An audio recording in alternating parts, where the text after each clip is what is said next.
আর live শুরু হয়েছে, আমি রেকর্ড অন করে দিচ্ছি, আপনারা শুরু করতে পারেন।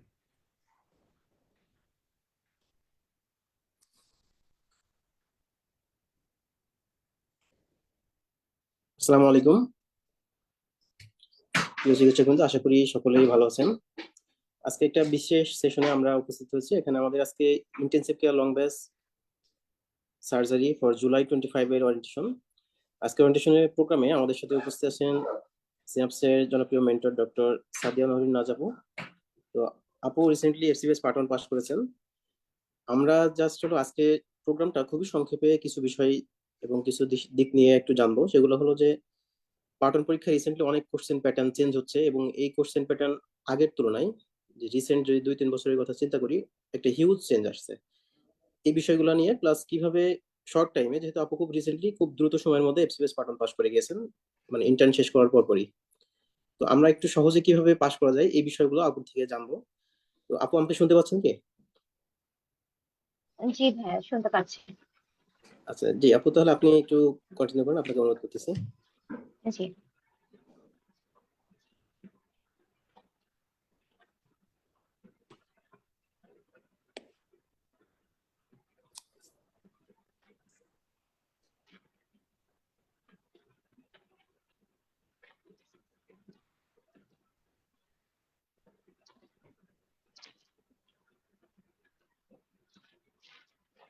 welcome you all to today's orientation class of Intensive Care Long Batch of Surgery. আমি ডক্টর সাদিয়া নওরিন নাজ, এমবিবিএস পাস করেছি ঢাকা মেডিকেল কলেজ থেকে।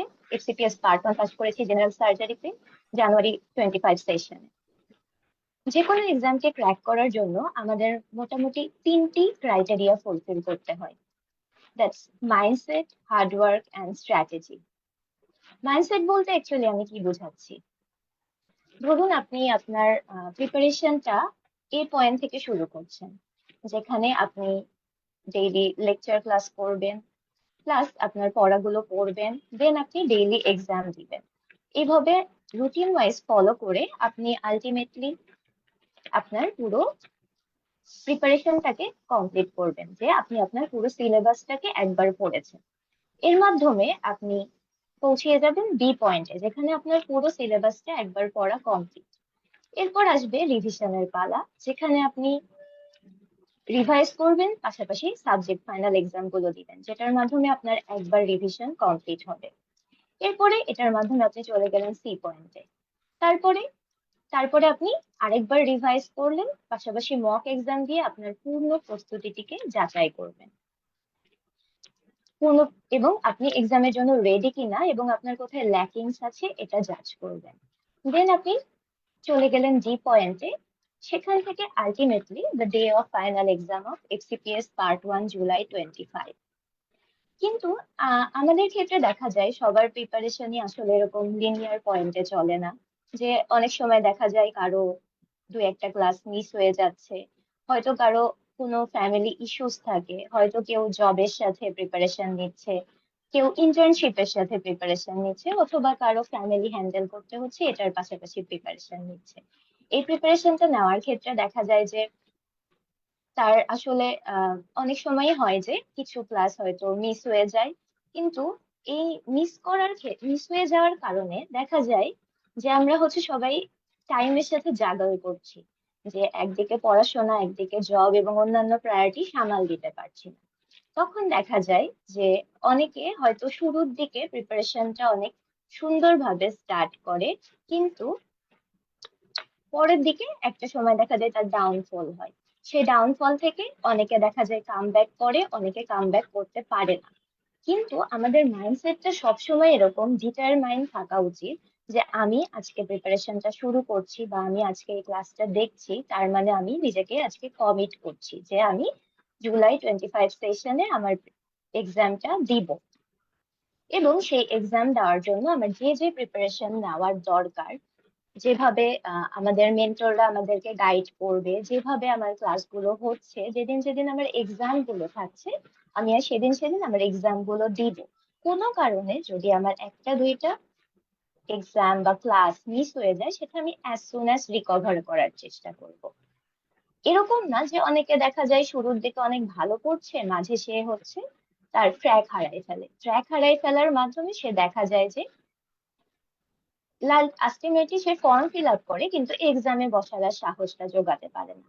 আমাদের এই মাইন্ডসেটটাই তৈরি করতে হবে যে আমি ডিটারমাইন থাকবো এবং আমি আজকে আমাকে কমিট করছি যে আমি প্রিপারেশন নিব এবং আমি যে এক্সামটা আসবে সেই এক্সাম গুলো দিব। আমার যদি কোনো কারণে আমার কোনো ইস্যুস এর কারণে যদি হচ্ছে কোনো সমস্যা হয় সেটা আমি ওভারকাম করে আমার এক্সামে বসবো। এটাই আলটিমেটলি হচ্ছে মাইন্ডসেট। তো দেখা যেতে পারে আমি কোনোদিন 2 ঘন্টা পড়তে পারি, কোনোদিন 5 ঘন্টা পড়ার সময় পাচ্ছি, কোনোদিন 7 ঘন্টা, কোনোদিন হয়তো 1 ঘন্টা, কিন্তু আলটিমেটলি আমাকে কম বেশি করে প্রতিদিনই যেন আমি পড়াশোনা করি।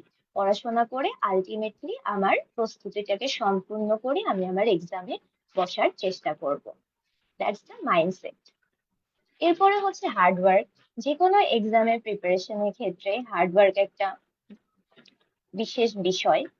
তো যখন আমি যখন পার্ট 1 এর প্রিপারেশন নিচ্ছি আমার হার্ডওয়ার্কটা করতে হবে একটু এক্সট্রা, আমার ফোকাস থাকতে হবে একটু এক্সট্রা, যেটার মাধ্যমে আমি আমার কাঙ্ক্ষিত ফলাফলে পৌঁছাতে পারবো। এরপরে চলে আসে এক্সাম স্ট্র্যাটেজি। এটা একটা বড় বিষয় যে পার্ট 1 এর ক্ষেত্রে আমাদের সবসময় পড়াশোনা করতে হবে এক্সাম ওরিয়েন্টেড। হয়তো আমি 5 বছরে যতগুলো বই পড়ে এসেছি, যে টেক্সট বুক গুলো পড়েছি, কোশ্চেন আলটিমেটলি ওগুলো থেকেই হচ্ছে। কিন্তু আমি যদি একা একা সবগুলো বই পড়তে যাই সেক্ষেত্রে আসলে আলটিমেটলি আমি আমার প্রিপারেশনটা কমপ্লিট করতে পারবো না এবং সেটা এক্সাম ওরিয়েন্টেডও হবে না। সেক্ষেত্রে আপনাদেরকে সিনাপস গাইড করবে, যে মেন্টররা গাইড করবে কতটুকু আপনার পড়তে হবে, লেকচার বুকের কতটুকু পড়তে হবে, কোন জায়গাগুলো আপনি এমফাসিস দিবেন, কোন জায়গাগুলো ইনফিনিটি স্টার, কোন জায়গাগুলো 3 স্টার, কোন জায়গাগুলো 2 স্টার। এই জিনিসগুলো আপনাকে একটা মেন্টর গাইড করতে পারবে এবং মেন্টরের এই গাইডেন্স এর মাধ্যমে আপনি আপনার প্রিপারেশনটা নিতে পারবেন।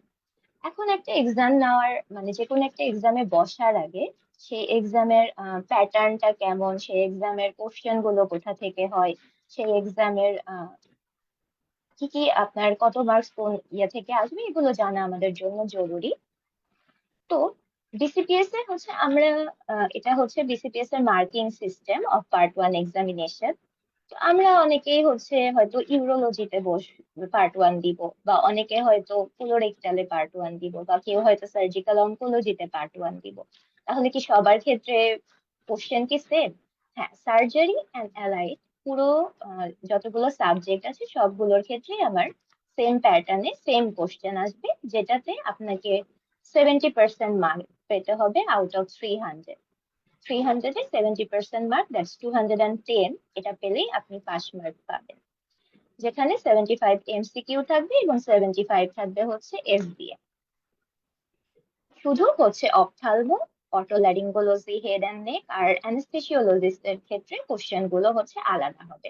তাছাড়া সার্জারি অ্যান্ড অ্যালাইডে সব ব্রাঞ্চের ক্ষেত্রেই কোশ্চেন সেম। এখন আমরা মার্কস ডিস্ট্রিবিউশন গুলো সম্পর্কে জানবো।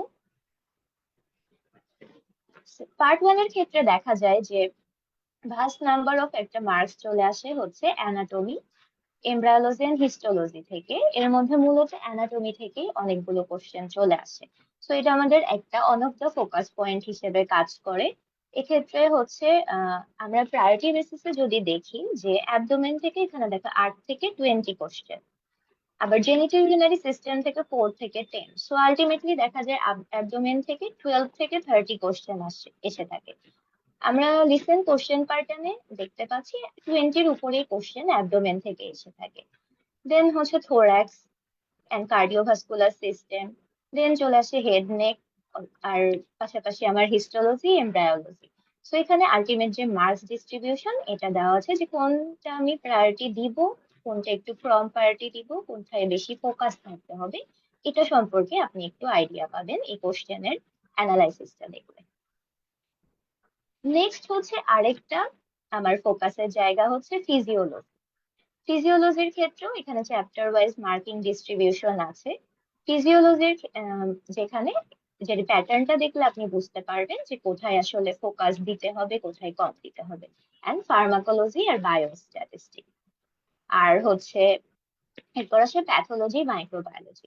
আগে একটা পেপার 1, পেপার 2, পেপার 3 এর একটা ব্যাপার ছিল যে আপনাকে ইচ পেপারে হচ্ছে আলাদা ইন্ডিভিজুয়ালি পাস করতে হতো, বাট রিসেন্ট কিছু সেশনে এখন হচ্ছে 3 পার্ট মিলেই আপনি যদি 210 পান তাহলে হচ্ছে আপনি পাস করবেন।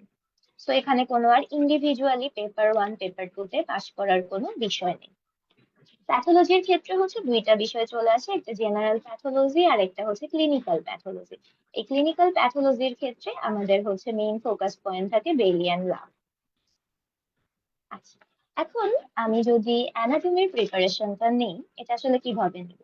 আপনার যে কোনো প্রিপারেশনই ফার্স্টলি শুরু করতে হবে একটা গাইডলাইন দিয়ে, যে আমি আজকে ধরেন অ্যাবডোমিনের একটা টপিক করছি, এই টপিক থেকে আমি কোন কোন বিষয়গুলো পড়বো, কোনগুলো হচ্ছে আমার জন্য ইম্পর্টেন্ট, কোথায় এফসিপিএস পার্ট 1 থেকে কোথায় থেকে বেশি কোশ্চেন আসে, এই একটা অ্যানালাইসিস আপনাকে দিবে আপনার মেন্টর, যে হচ্ছে লেকচার ক্লাসে আপনাকে সে আপনাকে হচ্ছে গাইড করবে, আপনার যে কনসেপ্ট গুলো জানার দরকার বা বোঝার দরকার সেখানে একটা গাইডলাইন দিবে আপনার মেন্টর। তো আপনি লেকচার ক্লাসটা ভালো মতো করলেন, দেন আপনি সেলফ স্টাডি করলেন।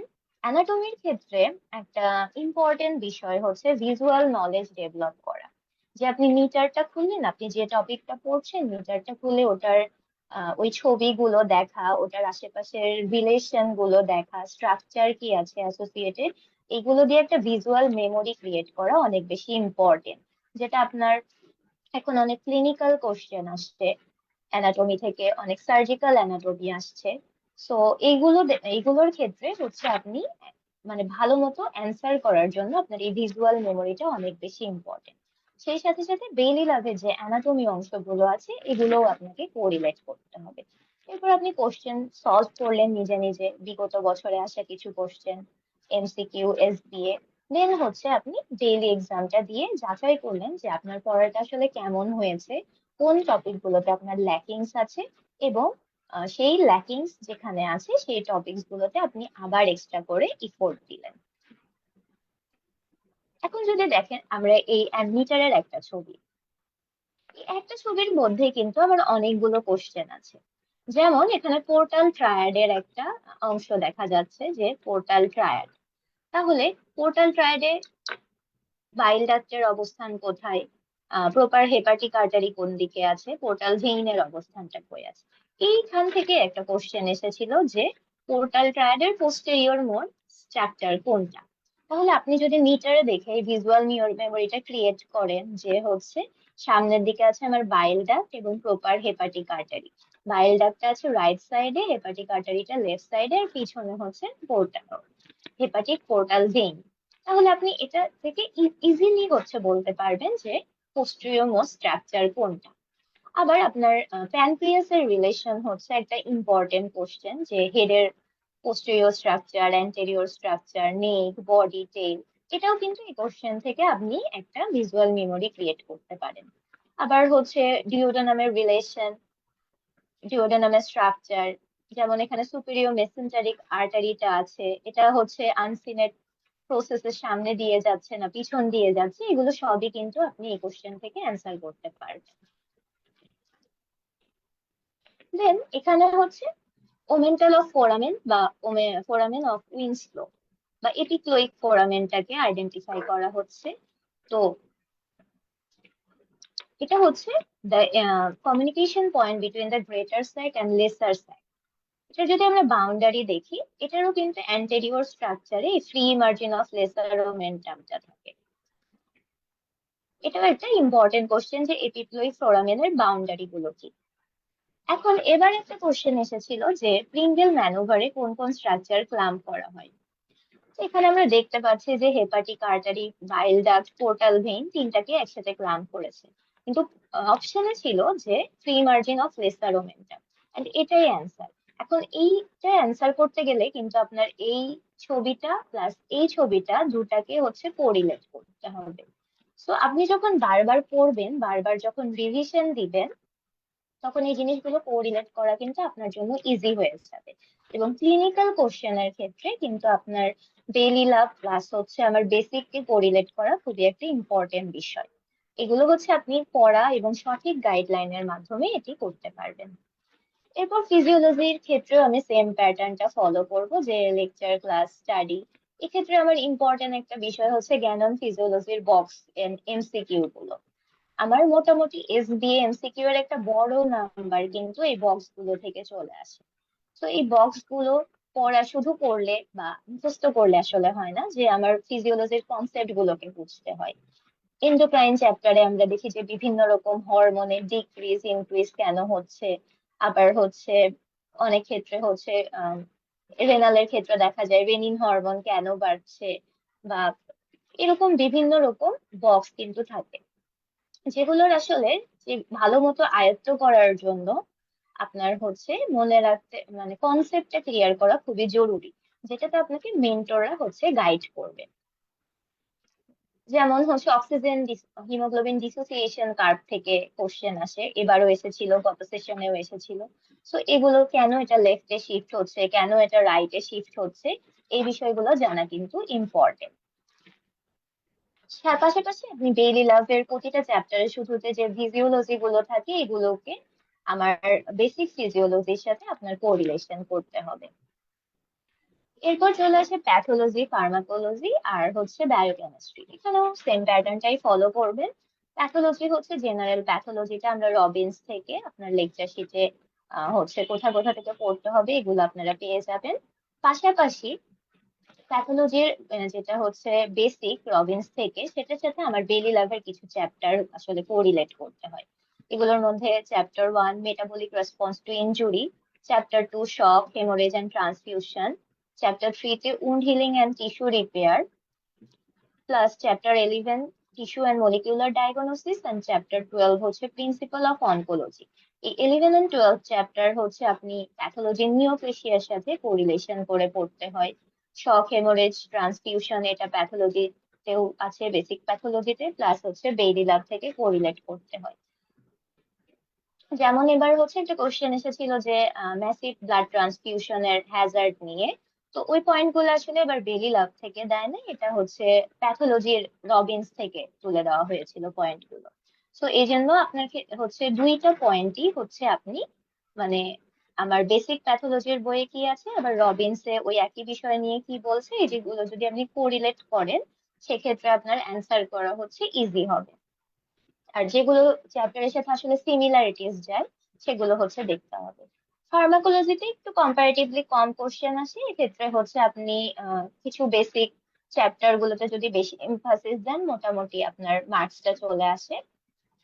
আর এক্ষেত্রে আমার chapter 23 anaesthesia and pain relief, এই চ্যাপ্টারটা খুবই ইম্পর্টেন্ট।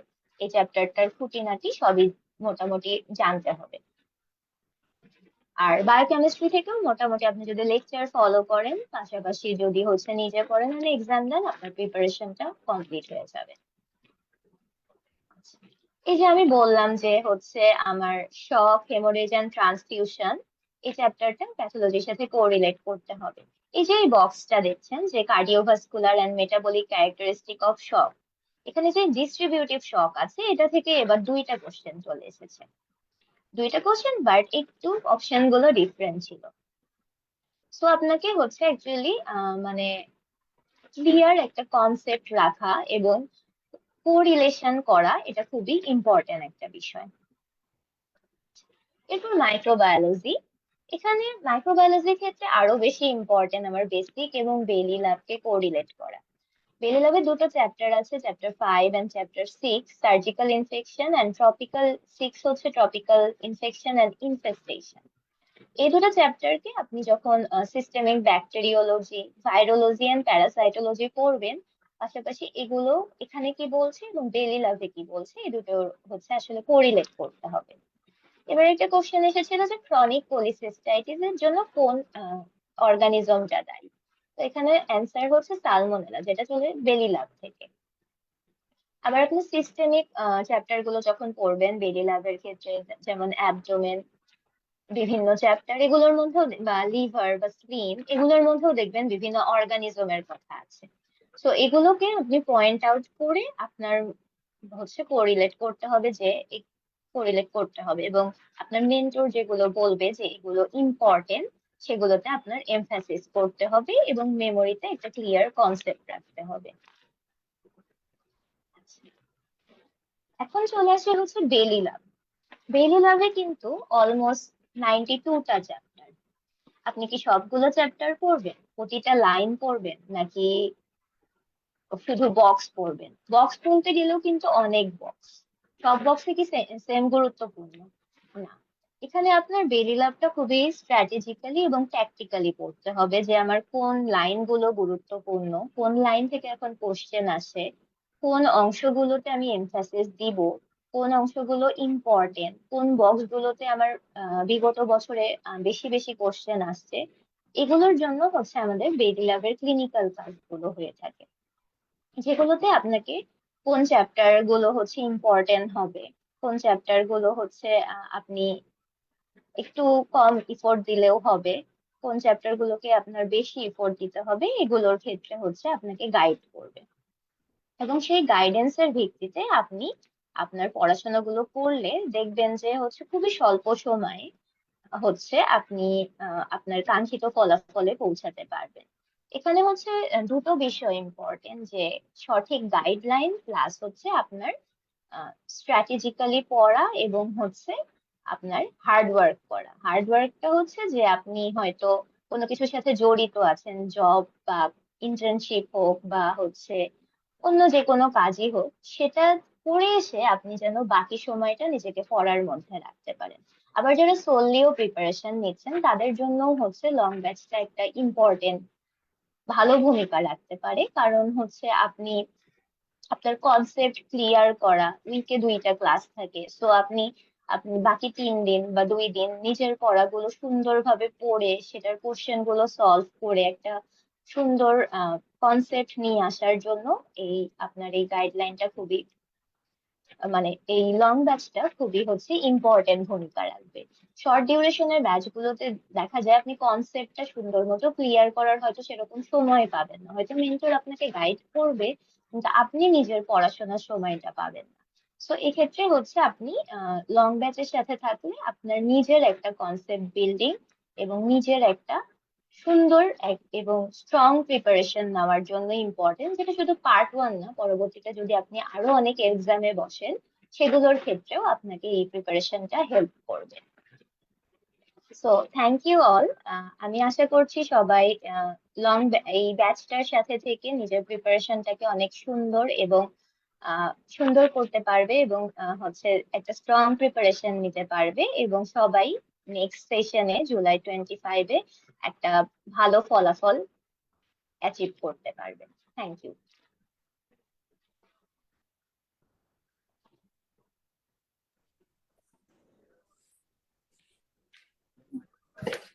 অসংখ্য ধন্যবাদ জানাচ্ছি আপুকে অত্যন্ত সুন্দর একটা গাইডলাইন থ্যাংক ইউ। দেওয়ার জন্য। আচ্ছা, এই পর্যায়ে আমি কয়েকটা বেসিক জিনিস নিয়ে বলবো, যেমন হলো আমাদের যে এক্সাম ব্যাচ প্লাস হলো যে বিষয়গুলো চলতেছে এখন, এবং আমরা যে লং ব্যাচটা মেইন ওরিয়েন্টেশন করতেছি, এই ব্যাচটাতে কি কি থাকবে আর কি আপনাদের জন্য, এটা নিয়ে আমি একটু ছোট্ট একটা প্রেজেন্টেশন দেখাবো আপনাদেরকে।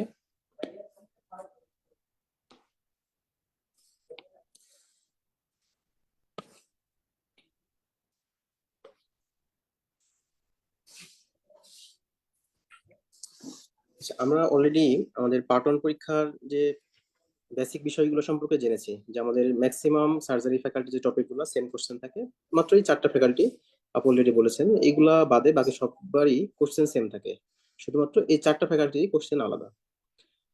আচ্ছা, যারা আমরা ডিসাইড করে ফেলছি যে কে কোন সাবজেক্টে দিব, আমরা একটু just question distribution maximum time এরকমই থাকে কম বেশি, এটা আপু অলরেডি আমাদেরকে জানিয়েছেন যে কম বেশি এমন কোশ্চেনই থাকে, বিভিন্ন সাবজেক্ট ওয়াইজ সবগুলা কোশ্চেন এভাবে থাকে। যেমন অ্যানাটমির ক্ষেত্রে around একটু বেশি পরিমাণে কোশ্চেন থাকে, সাথে ক্লিনিক্যাল কিছু অ্যানাটমি কোশ্চেন থাকে, বেরি ল্যাবের অনেক কোশ্চেন থাকে, ফার্মাকোলজি খুবই কম কোশ্চেন থাকে, বায়োস্ট্যাট থেকে জাস্ট 3টা মতো কোশ্চেন থাকে।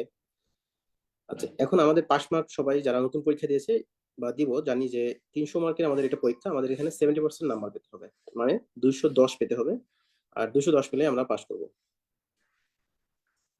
আচ্ছা, এখানে একটা জিনিস আমি বলে রাখি, আমাদের যে নতুন যে ব্যাচটা, এই ব্যাচটাতে মেইনলি আমরা লং ব্যাচ, যেহেতু এখানে বেসিকের ক্লাস থাকবে, সাথে আমাদের বেরিয়ান ল্যাবের ক্লাস থাকবে। তো বেসিকের ক্লাস আমাদের টোটাল এই ব্যাচটাতে 25টা বেসিকের ক্লাস থাকবে, আর 25টারই এক্সাম থাকবে, যেটা ক্লাস টেস্ট আমরা বলি।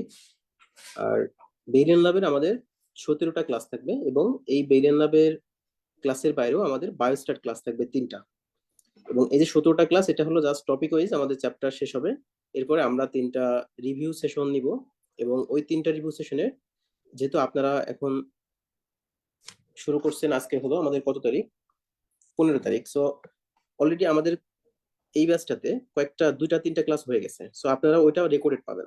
যেমন হলো বায়োকেমিস্ট্রি ক্লাস আমাদের হয়ে গেছে, আর হলো ইমব্রায়োলজি ক্লাস হয়েছে, হিস্টোলজি ক্লাস হয়েছে। তো আপনারা এগুলো ক্লাস রেকর্ড পাবেন। এই জন্য সাপ্লিমেন্ট হিসেবে আপনাদের জন্য যেটা আমরা করব, 3টা রিভিউ ক্লাস এক্সট্রা থাকবে, সাথে 3টার যে এক্সাম প্লাস ওই এক্সামের সলভ ক্লাস থাকবে।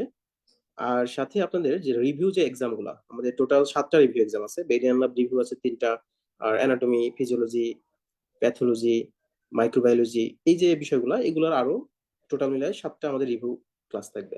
তো এই সবগুলো আপনাদেরকে প্রোভাইড করা হবে।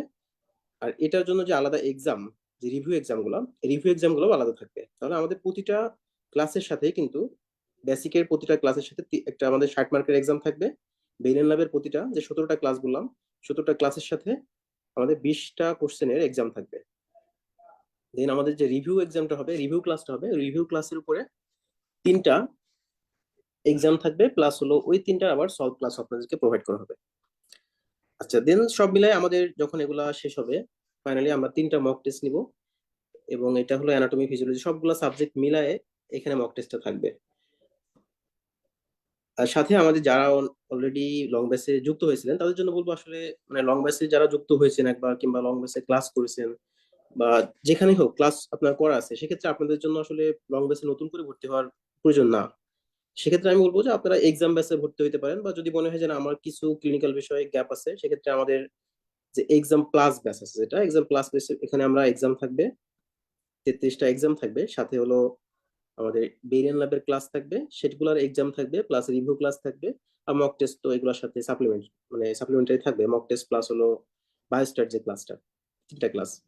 তাছাড়া যারা অলরেডি সবকিছুই কমপ্লিট, কিন্তু পরীক্ষা দিয়েছেন একবার, হয়তো বা হয় নাই কোনো কারণে, অল্পের জন্য হোক, তাদের জন্য তো আসলে কোনো ব্যাচেই ভর্তি হওয়ার দরকার নাই। কিন্তু তারপরে আমি বলবো যে একটু এক্সাম গুলা একটু কন্টিনিউ করেন আপনারা, কারণ এক্সাম না দিলে দেখবেন যে নিজে নিজে বাসায় আসলে একা একা পড়া হয় না। সো এক্সামের টাচে থাকলে এই দিক থেকে আপনাদের একটু কাজে দিবে বিষয়গুলো। কারণ আমাদের প্রতিটা এক্সাম এর সাথে সাথে আমরা যে লং ক্লাসটা নিই, সলভ ক্লাসটা, দেখবেন যে ওই টপিকটার উপরে খুবই একটা ক্লিয়ার কনসেপ্ট আপনার তৈরি হবে, কারণ পুরো টপিকটা আমরা ডিটেইলস আলোচনা করি এক্সাম ব্যাচটাতে, যে সলভ ক্লাসগুলো আমরা নিয়ে থাকি। আচ্ছা, সব মিলাই আর যখন এই ব্যাচটাতে আপনারা অ্যাডমিট নেবেন, আমাদের অ্যাডমিশন এখন হলো 30% অফ চলতেছে। যারা আমাদের লাইভ দেখতেছেন বা পরবর্তীতে দেখবেন, তাদের জন্য আমরা একটা এক্সট্রা অফার করব, সেটা হলো এক্সট্রা 10%। আর এই ব্যাচের সাথে আপনাদেরকে আমরা শীটের পাশাপাশি আমাদের কিওয়ার্ড বইটা এফসিপিএস এর জন্য, এই বইটা প্রোভাইড করব, যেটা হলো এফসিপিএস সার্জারি এসবিএ কিওয়ার্ড বই। আর আমাদের একটা করে গ্রুপ থাকে, মেসেঞ্জার গ্রুপ থাকে। এই মেসেঞ্জার গ্রুপে তো আপনারা সাপোর্ট পাবেন, আমাদের যে মেন্টর গুলো যারা আছেন, যারা ক্লাস নেবেন, দেখবেন যে কোনো কিছু প্রবলেম হইলে বা ফেস করলে তখন আপনারা জানালে আমরা সেখানে এগুলা ইনস্ট্যান্ট সমাধান করার চেষ্টা করি। তো সব মিলাই আর কি, এটাই আমাদের আজকে এই ব্যাচটা সম্পর্কিত ওরিয়েন্টেশন যে বিষয়টা। তো আজকে ওরিয়েন্টেশন আমি আবারও আমাদের ডক্টর নওরাজ আপুকে ধন্যবাদ জানাচ্ছি। জি ভাই, থ্যাংক ইউ। আমরা অ্যাকচুয়ালি যা চাই যে এই ব্যাচটাতে কিন্তু আমাদের এক্সাম ফি খুবই কম। আপনাদের হয়তো মনে হতে পারে যে খুব বেশি ফি, দেখবেন যে আমাদের মানে অন্যান্য বিভিন্ন জায়গাতে যেমন অনেক বেশি ফি আছে, আমরা এই যে এতগুলা ক্লাসগুলো প্রোভাইড করব, এবং খুবই মিনিমাম অ্যামাউন্টের একটা ফিতে, খুবই মিনিমাম। আপনি যদি দেখবেন যে অন্যান্য জায়গাতে এই সেম ক্লাসগুলো প্রোভাইড যদি করা হয়, সেখানে তার ফি রাখা হয় দ্বিগুণ। সেক্ষেত্রে আমি বলবো যে যাদের একটু মানে ক্রাইসিস, বা স্বাভাবিকভাবে আমরা যখন পাশ করে বার হই বা ইন্টার্ন শেষ করি, মানে সবাই মোটামুটি ক্রাইসিসেই থাকি। এটা হয়তোবা মানে ইভেন যার বাবার অনেক টাকা, সেও ক্রাইসিসে থাকে, কারণ ওই বয়সে তো আসলে বাবার থেকেও টাকা নেওয়া যায় না। তো সেক্ষেত্রে আমি বলবো যে আপনাদের জন্য আসলে মনে হয় যে এটা একটা বেস্ট একটা অপশন থাকবে, বিশেষ করে যারা অলরেডি ইন্টার্ন শেষ করেছেন, রিসেন্টলি একটা ব্যাচ ইন্টার্ন শেষ হয়েছে, বা কিছুদিনের মধ্যে হয়তো বা আরেকটা ব্যাচ শেষ হবে। যারা সময় পাচ্ছেন, অন্তত 3 মাস ইন্টার্ন শেষ করার পরে বা 4 মাস আপনারা মাস্ট পরীক্ষা অ্যাটেন্ড করবেন। কারণ পরীক্ষা অ্যাটেন্ড করলে 4 মাসে আপনার যদি কোশ্চেন যদি খুব কঠিন না হয়, দেখবেন 4 মাসে ইনশাল্লাহ পাস করবেন। আর যদি কোশ্চেন খুব কঠিন হয়, তারপরেও এই 4 মাসে যে একটা কমপ্লিট প্রিপারেশনটা হবে আপনার, এই প্রিপারেশনটা আপনার পরবর্তীতে আপনি যদি কোনো জবেও ঢুকেন, তারপরেও দেখবেন যে একটু একটু করে পড়লে খুব সহজেই আপনি পার্টনটা পাস করে যাবেন পরের সেশনেই। আর যদি না পরীক্ষা দেন, বা চিন্তা করেন যে না, 11,000 টাকা পরীক্ষা আমি দিব না, বা এখন দেওয়ার চিন্তা করতেছি না, ভালো প্রিপারেশন নাই, সেক্ষেত্রে একটা ঝামেলা হয়, যেটা আপনার এই 4 মাস আপনার কোনো কাজে লাগবে না, দেখবেন 4 মাস শুধু ঘুমায় ঘুমায় কেটে গেছে, কোনো কাজে লাগবে না। সো মানে ডিসিশন না নিতে পারলে আমি বলবো যে 4 মাস কিন্তু পরীক্ষায় পাশ করার জন্য, বিশেষ করে এফসিপিএস পাশ করার জন্য সার্জারি ফ্যাকাল্টি মানে মোর দেন এনাফ। কেউ যদি 4 মাস ডেডিকেটেড সময় দেয়, যেভাবে আমরা বলতেছি, যেমন আপু অনেকগুলো কোশ্চেন বললেন যে আমাদের কেমন কোশ্চেন আসছে, প্লাস হলো যেগুলো আমাদের ক্লাস হবে, দেখবেন যে অধিকাংশ ক্লাসেই এভাবে বলে দেওয়া হবে যে এই টপিক থেকে এভাবে কোশ্চেন আসছে। আর এই কোশ্চেন প্যাটার্নটা বোঝা হলো ইম্পর্টেন্ট, কারণ কোশ্চেন প্যাটার্ন না বুঝলে আপনি অনেক ভালো প্রিপারেশন নিলেন, তারপরেও আসলে দেখবেন যে পরীক্ষা খারাপ হচ্ছে। সো সবাইকে ধন্যবাদ জানাচ্ছি, এটা বলেই। আর কারো কোনো কোশ্চেন থাকলে পরবর্তীতে যারা দেখবেন ভিডিওটা আমাদেরকে জানাবেন, ইনশাল্লাহ আপনাদের কোনো কোশ্চেন থাকলে সেটা অ্যান্সার দেওয়ার চেষ্টা করবো আমরা।